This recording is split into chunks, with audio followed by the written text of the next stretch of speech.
Good morning. Change of scenery. I'm sure you already got an idea what's going on here. Head into their new home. I know this isn't tractors, guys, but it's still pretty cool. Come on out. Come on out. There we go. I don't remember their names. We hatched these. I've got a 7-egg brooder, or incubator, I mean. And out of 7, we got 4. And I think they're all hens, if we sexed them correctly. So, chicken coop, they get to be in here now. All right, guys, and I got another batch of 7 days out, actually, 7 days out. That'll hopefully have another 7 hens. We'll find out soon enough.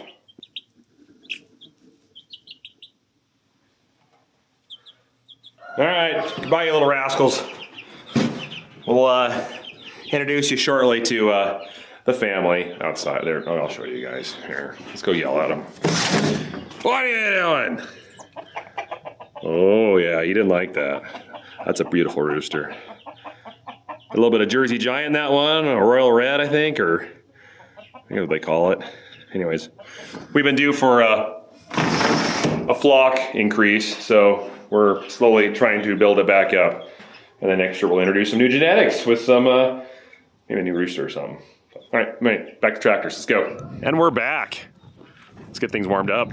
Before we get too gung-ho here, it's always a good idea, before you turn anything on, everything's settled, we've had time to have the engine run.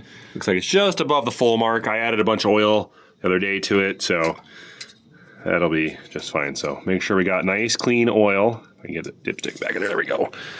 Down there a little ways. One-handed. There we go. Turn. Let's see, we got a line. Return line looks like coming off the injection pump. I think it's a return. Actually, that might be the main pressure line. Slightly seep in here, so that's why that's all dusty, dirty. Coolant. This cap's been leaking. We had to move it. I see some in there, it's hard to tell. We had to move the cap over because it was in the way when we did this build. It would have been right, well, it was offset. I forget where it was. It was on the end, that's what it was. So we moved it to the center, so we had to cut a hole, and we tried to braze it on there, and it didn't seal very well, so we put some silicone and stuff around, and it still leaks a little bit, so we'll add that on the list of things to fine-tune as the day goes on. I should say year. Also, my seal for these hydraulic tanks isn't working very good, as you can see. Residue, so that needs taken off, resealed again. Remind me not to put my knee in that. Don't want that. But what I want to do, no cactus here. It's kind of hard to see. I don't know if I can do it from under here. I don't think I can. This transmission's full level sight glass. Well, here, let's use you guys. I'll just watch the video. Is in a very awkward spot. I can't see it from here, so we're gonna use the camera to see it. So wipe it off. Now, granted, it's not running right now. You guys see anything? Does it look dark to you? It looks dark to me. I'm looking the camera in here. I can see. All right. Well, I'll try again when it's running. We'll see. But got oil. Important. Not that it should happen, but I've been looking for any type of cracks. This is all the original welding. We didn't do any of this. And there was just some areas in here that I wasn't sure. Like this was something I put on, as you can tell by my amazing welds here, to drop that drawbar down. I'm just checking to see if there's any evidence of anything pulling, stretching. I mean, we've been pulling pretty hard. This drill pulls hard, so it's been working this thing pretty good. I just want to make sure there's not a catastrophic failure about to happen that we can catch early on. And so far, I haven't seen a single thing that looks bad, so that's good. We'll keep going. The previous life of this big bud was in California pulling deep rippers, somewhere in probably the orchard vineyard areas where they're growing almonds, lots of almonds. And they had busted off like 2 or 3 of these massive axle bolts that hold it to the frame, and this axle was just rocking, and you can see where it wore the edges off as it rocked back and forth. We tightened the you-know-what out of these, and they're cat grade or cat bolts. They're rated for pretty high torque, so I didn't expect it to get loose. I don't see any evidence of it getting loose, but just wanted to check some of that stuff since we've been really running this thing. And it looks good to me. I don't see any evidence of it being shifting or moving. Before we get going too, I just want to take a quick look at how things are seating. It was dark last night, so I couldn't really get out and tell. But just make sure that drill, oh, there it is right there. Make sure it's on the money. That's right in the moisture zone. That's good. And the fertilizer, there's more seed. What side is the fertilizer on? It's on one of these sides. Sometimes it alternates. I think it's this side. Yeah, it's that side. Should be laying in a trench right next to it, right over there. But that's good. Seed's the most important part, and it's in the moisture zone. That's excellent. All right, let's start things up. Get warmed up. There's that fitting that we had just hand tight on the hydraulic cooler. I can't believe it wasn't just gushing fluid all over the place, but not leaking anymore. It's amazing what happens when you tighten stuff. Makes a world of difference. I know, we're on a randomness moment, but bowling ball's still hanging out right there. We're gonna see how long it lasts. I'm gonna see if it goes the whole season. You guys can place your bets. What do you think? I need to put a pull up. Will the bowling ball stay all season, or will it fall off? I'll open a pull up. You guys are gonna like that, it's gonna be fun. I'm betting it's gonna stay on. That thing's not falling off.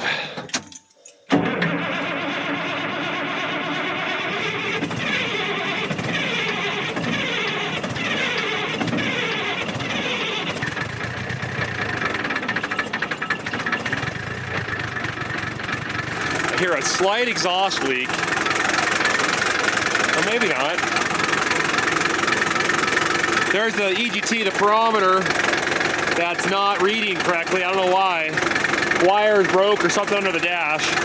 Gotta be careful with that thing too. We need to get a shroud around that. Awesome fan, but definitely not safe. A little bit of air right there, exhaust. I can feel it right there. Just doing my pre-flight inspection here. Walking around, checking the empennage, ailerons, flaps, vertical stabilizer, all that good stuff. Still looking for the fuel sump though, haven't found it. I need to get to the other side of this county road, but I really don't want to wing it all the way up to go across. And rather than going directly perpendicular to it with a ditch on each side, so there's really not a good approach here. I think if I go at an angle, that's probably the safest way to keep things from rubbing real hard. There's a couple low spots. Just get a little flex out of this tractor. Oh yeah, she's flexing. There's the flex. Oh yeah, look at that flex. Nice. Okay, well, I am in the 600 Bud 2026 spring seeding. Been seeding kind of off and on for last couple days. We had a little weather thing that stopped us, a little showery weather. So back at seeding, I've got the Case IH 355.5 cart, and I'm just about ready to turn.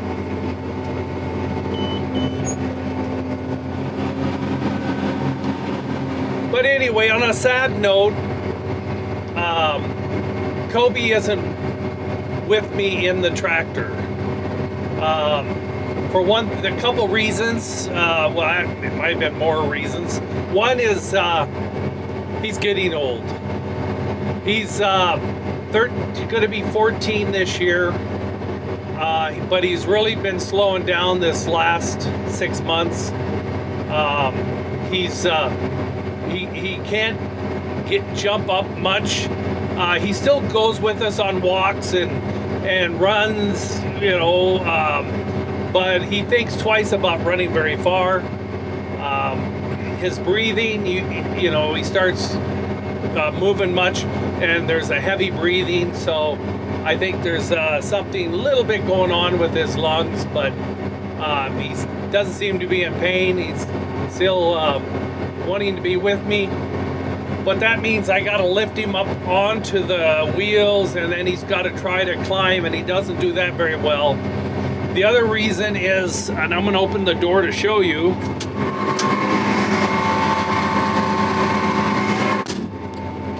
there's no guardrail for him, and he's not as sure-footed as he used to be. And the 600 Series 3 Bud has a shorter landing because of the wide fenders. I mean, the shorter line because of the narrow fenders versus the Series 2 Bud, which I was always running, and Kobe was running with me. That he could, have a lot more area, and there was an anti-slip on it, and he just kind of hung there. The tires were covered you know, it was just safer for him, and he was fairly savvy, but no longer. I can't bring him with me. I mean, I could lift him up and put him in the cab, but he can't really see out the doors on these cabs. That's why they like to ride when he wants to sleep. I think he'd probably sleep, and it's possible I might bring him here sometime, you know, but anyway, for right now, he's not with me, and it is kind of different because he's always been here. I haven't seen any rabbits. That's one thing that's been down. I don't know, you know, if they'll start appearing, but the rabbit, since I've been, you know, running here the last, probably it's a good full 1.5 days, I have not seen any rabbits. Anyway, seeding conditions. It's getting close to the middle of April, and I can just say with a 3-letter word, dry. It is very dry. There's a little bit of moisture varying on the good land, probably 2 inches down, but probably a band about maybe 5-6 inches, and then it starts drying. So it's a shallow top moisture. It's not overly wet. It's humid. You know, the conditions are poor. So we're putting it in the ground. Some of it's going to grow. Some of it's going to wait for a rain. So that's just the nature of the beast. It's not looking good this year, but all we need is timely rains. You know, we'll get through this. You know, it seems like for those who've been watching our channel, it seems the last 5 years have been going down partly because of hail. Hail down, you know, a pretty substantial amount of crop for at least 2.5 years. But last year was dry in our area, but not very far. Our northern crops did fairly well. But right around in here, it just was a rain shadow. We've got the resources to keep seeding and put her in, and then we'll see what happens. Just got to the next field. There's 2 things I need to do. First thing, gonna get rid of this. I don't like that. Get out of here. You're not wanted. That's gonna be heavier for one arm. Hang on, guys. Don't worry, I have a great idea what to do with this. Excellent idea. Perfect spot for it. Except for when I was 14, I was driving my motorcycle down the county road and was racing a friend. And I was going way too fast, and he cut me off, and I went in the ditch. And I hit a rock like that and flew off my motorcycle and broke my arm. Severe concussion. Maybe I should move that rock. The second thing, though, is these LS Dub 1400s. Big tires, biggest tire you can put on an ag tractor in today's environment. They're pretty awesome. The issue we're running into is this Disco. That's how this Stealth Flex 7112 works. It's basically a disc that cuts. Part of that cut is where the fertilizer goes, a steeper. And then there's a hoe unit to the side of it that scrapes the side away, that lays the seed in a nice seed bed. And then, of course, it covers it up. We can go over here for a quick example, just so you guys know. There's the disc. That's the deep cut that the fertilizer goes in down here. This is the hoe. That's the part that lays the seed out of that port right there. The fertilizer comes out of one up there. It's pretty awesome. It does an amazing job. It takes horsepower. And the problem is, where traction is limited. This year the ground is really soft. Our winter just, I don't know, we didn't have much snow. It didn't melt and freeze hard. It didn't pack the surface. So it's awesome. It's great for seeding, but the tires are spinning a lot. I've noticed a lot of slip. Probably 15% a lot of the time. And that's just low on the higher end. Not unacceptable, but higher. So the other problem is I went to a field that had some pretty sharp hills. They weren't big hills, but they had to, you know, duck down and up. It was peeling out. And it was having a hard time getting up the hill. Tractor wasn't struggling horsepower-wise, it was just spinning the tires. So, we're gonna try something. My friends at Titan Tire said, what is the tire pressure? Well, it's 23 in each tire. They said, we'll drop the rears down to, what did you say, 14, I think, and 15, and the front to 17, because the front's got more weight. It's like 60-40 split of weight. So, we'll put 17 in the front, 15 in the back. We'll see if that helps. All right, let's go. Probably can't read this thing. 20 pounds in the rear. Let's drop 5 PSI out of that. Brought some goodies here. An extra valve sim, so when I lose one, I'll have a replacement. Because I am going to take the valve stem out of this.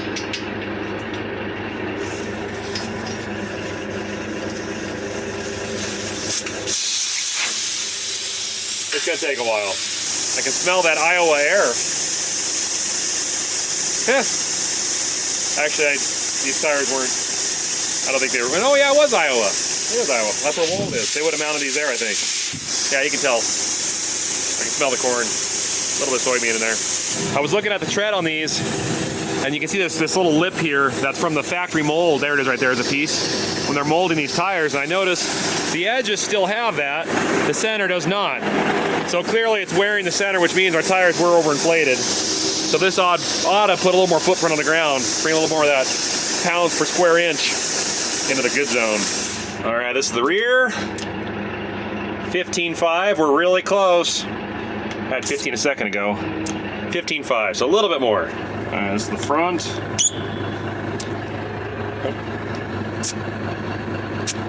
17 on the dot. Beautiful. Done and done. Do they look like they're squatting anymore? Not really. From the eye. Maybe a little bit more of a bulge. That low sidewall doesn't show that as much as you'd see in like a biased large sidewall tire. You can see them bulge out. These don't do that, but the footprint should be bigger, should be flatter on the bottom. That's what we're shooting for here. So let's rip. We did some upgrades this last winter with this tractor. It's got integrated hydraulic steering. What that means for those who are not really familiar is normally you steer with the wheel just like a car. Then we had GPS with a wheel that actually rotated, a little wheel on the edge of the steering wheel, and by friction it would spin real fast and turn the wheel around, and so it kind of kept steering for you. Then we got a excuse me, a pilot. It's called a pilot. Anyway, it was in the middle of the steering, so it was actually a motor built right into the middle of the steering.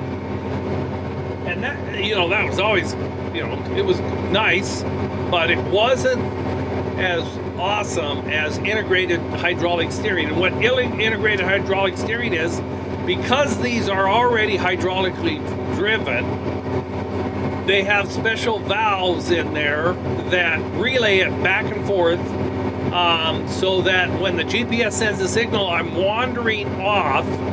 And right here is the tracking there, and it shows I'm 0.5 inches, 0.2, and the four-wheel drive normally walks.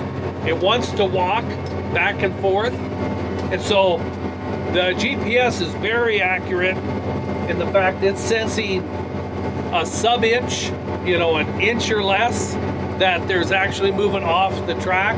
And so it's able just to throw that valve and squirt a little bit of oil, turn the cylinder, and then squirt it on the other side.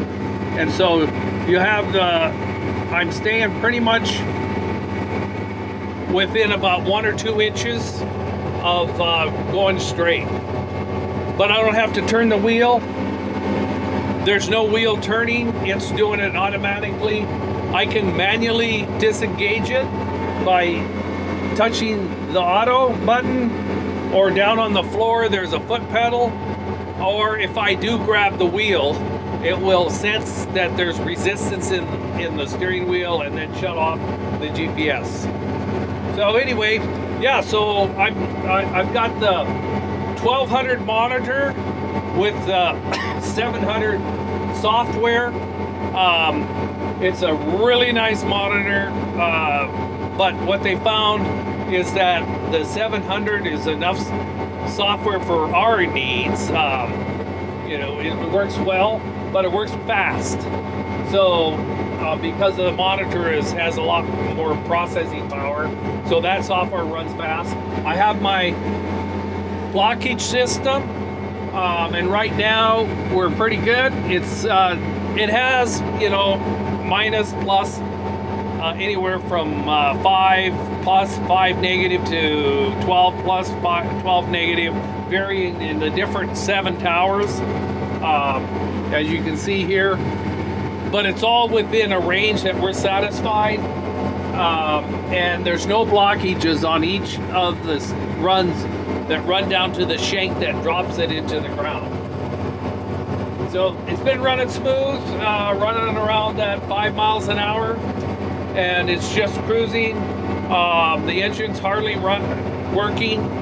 It's running around, but it says about 650, almost 700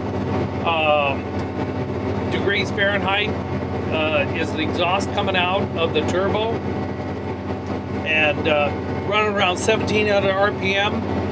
And that's just a sweet spot for this engine for the torque.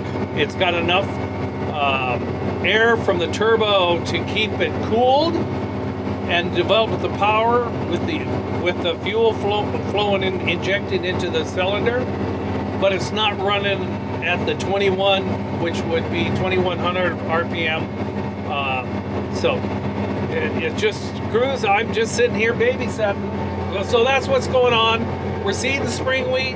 We decided not to do peas this year because it's so dry.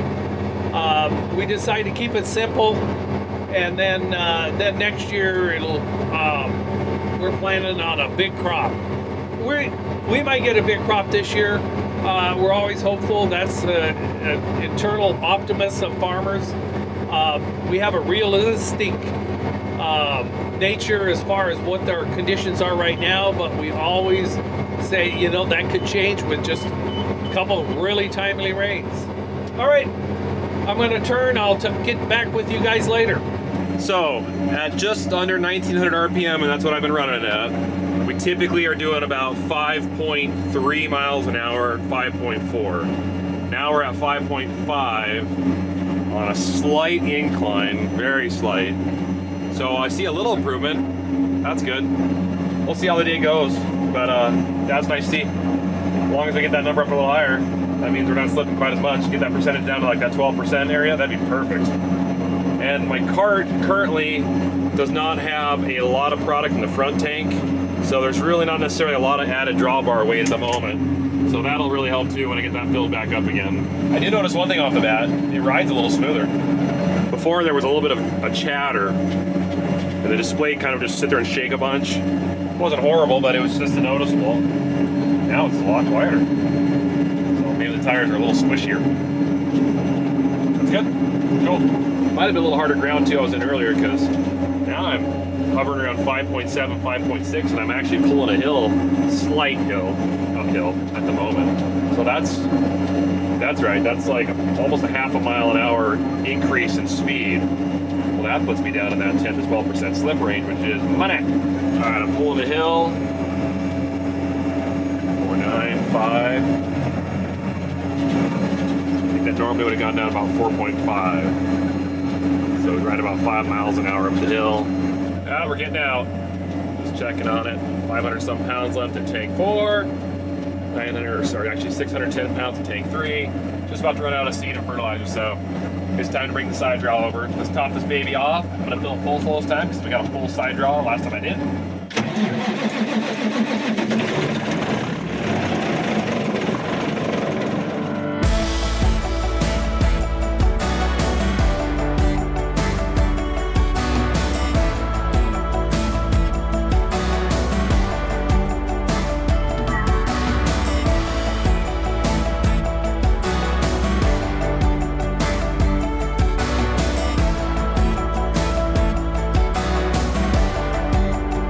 I got a call, blew a hydraulic hose and ran down there, and I forgot my camera, so I didn't record that.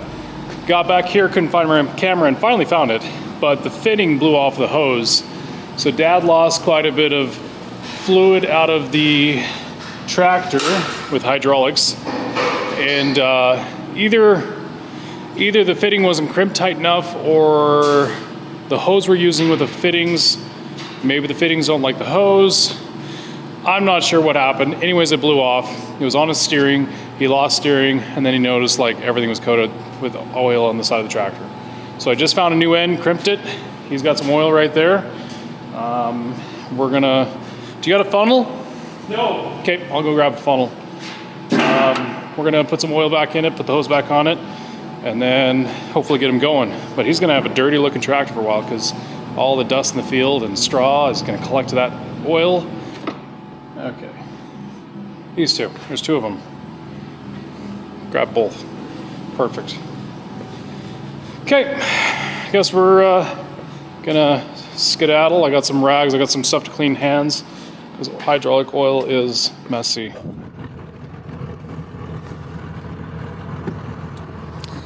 I'm telling you, all of you tractor makers out there, guys that are building tractors, you gotta bring back the cab that can flip up, because when you have a nasty hose that you can't reach and they make these tractors, the cabs just sit down and you can't flip them out of the way to reach stuff or on the transmission, it makes it really difficult when you're in the field.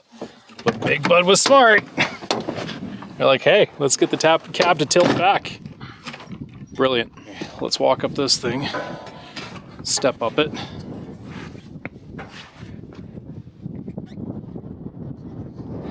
Oil everywhere. Lucky for me, I was able to cut the hose a little shorter and still crimp it, and there was enough hose here, so I didn't have to make a full new one.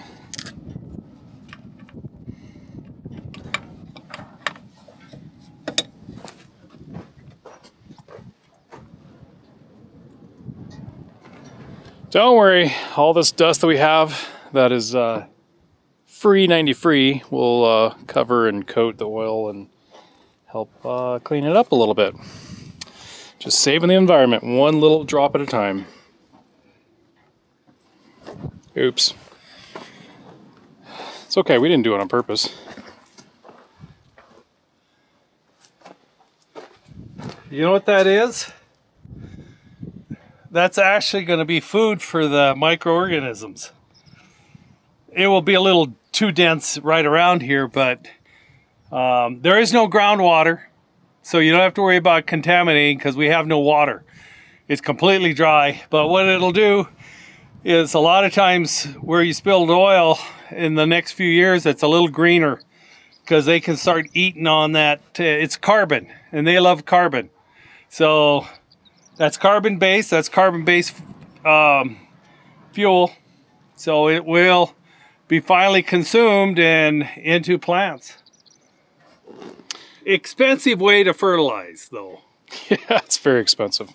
No, we've never noticed any problem with, unless it's like a super, super saturated spot of oil, grass will grow into it. It'll, all the weeds grow into it.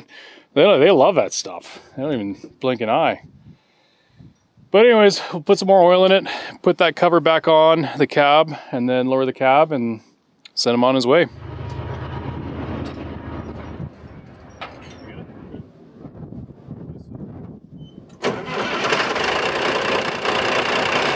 Okay, good to go. Hi. Hi.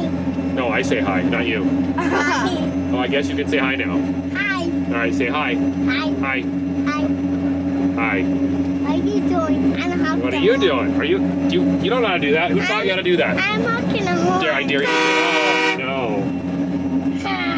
You're letting all the air out. I took your hat. Hey! How'd you get that off my head? Okay. Now you don't need a hat. We're farming. The SF7112 pillar drills doing great. Since we've deflated the tires, Howdy. traction's a lot better. I've noticed it significantly. Howdy, huh? It's actually interesting. Okay, I can tell by my axle temperatures. They are about 5 to 8 degrees higher than they were before the tires were deflated, which means I'm locking up with the ground better, which is good. So axle temp's going up, not so good. They're still within good range, but it means the power's getting to the wheels better, delivered to the ground better. So that's a good sign. Let me see. You can have your... Wait, Smack, put your head down here. Yeah, put your head down there. Now we have a 3-headed... Yeah! Time for our J. Haase blockage check. Green. Green is good. Product A and B are good. Green is good. And we'll go Hey, back. what are you talking about? The blockage system that uses wireless sensors on all the runs. I'm in here too. Huh?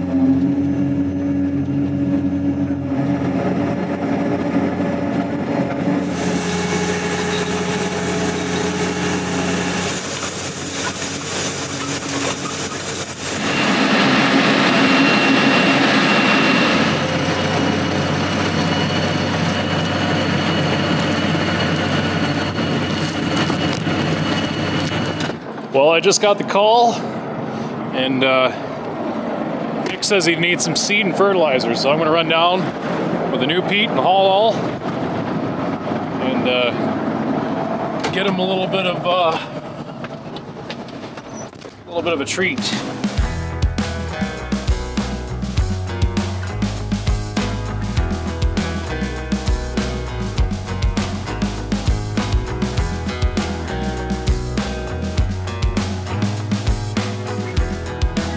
Gonna do a rate check. See if make sure this thing's putting on the right amount of pounds per acre. This is a 160 acre field I'm in. Just topped the cart off. Ignore my mic here. I know, new headset. I really like this thing. It's awesome. Phone calls, really good, noisy environment. But looks kind of silly on my face like that, doesn't it? Yeah, make fun of me. I can take it. Anyways, so I got started off with 18,240 pounds. So when I finish this field, I'm going to see how many pounds are left on tank 4, and then we'll divide that by 60 pounds. That's pretty close to what the seed weighs, and should know. So let's find out when we get there. All right, a couple hours ago. You can do about 45 acres an hour what I'm doing with this drill. 45 acres an hour, 160 acre. You know what? I'm not gonna be able to finish this field tonight. All right, well, I'll know tomorrow after I shut down and start up again tomorrow. Okay, let's keep going.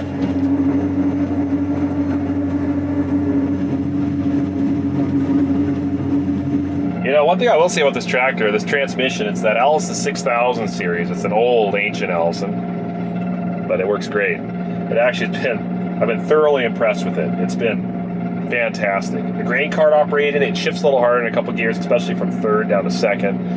But I'm learning how to run it. I mean, it's set up for a big rock haul truck, is how it's programmed right now. But, you know, it's in second. I just throttle up, it shifts up to second, just like a regular transmission would in Allison. I throttle back, it downshifts to first. Right now, I'm actually in gear, so the torque converter of the transmission is just taking this, which is awesome. I don't know, clutch, no nothing. I just throttle up, start to move, throttle down, and we stop. And it's been really easy. I mean, it stays cool. We have a massive shell and tube, or tube and shell to cool it, that uses coolant for your engine to run through the oil. So our engine or our transmission temperatures barely get to like 180, 190, which is what our coolant temp is. Pressures are great.